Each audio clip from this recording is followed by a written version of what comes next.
NAC पाई समस्त योग्यता Thai मध्य राज्य सरकार मुनिगुड़ा को एनएसी घोषणारू बाद देबा प्रतिवाद रे आज मुनिगुड़ा ठारे मिलित क्रियानुष्ठान कमिटी तरफरू 12 घंटिया बंद डाकरा दिया जायछि। रायगड़ा जिलार एक प्रमुख व्यवसाय पेंठस्थल भावे परिचित थिबा मुनिगुड़ा सहर एनएसी मान्यता पाई दीर्घ वर्ष धरी दाबी करि आसुथिबा बेले निर्वाचन पूर्वरु बीजेडी सरकार जेउ तालिका घोषणा करथिले सेथिरे मुनिगुड़ा स्थान पाइथिला।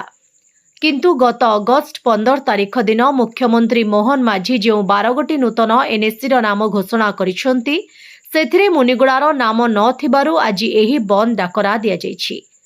एही बंद डाकरारे मुनिगुड़ा अंचलर विभिन्न राजनैतिक दल समेत विभिन्न संगठन जोग दैछंती, जहा फलरे सहर मध्य दे जानवाहन चलाचल बंद रहिथिबा बेले समस्त दुकान बजार स्कूल कॉलेज मध्य बंद रहिछि।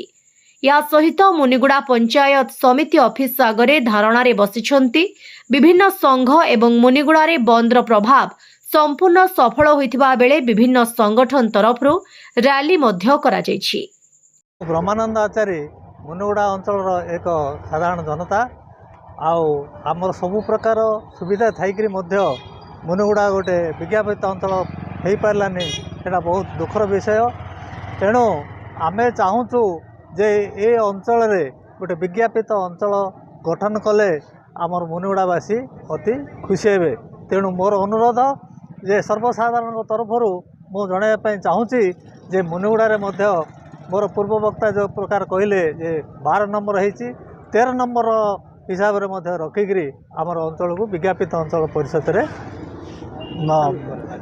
सामिल कले आमे खुशी हो। मुनिगुड़ारू सुरेंद्र गौड़ों रिपोर्ट, ओडिशा हाइलाइट समाचार।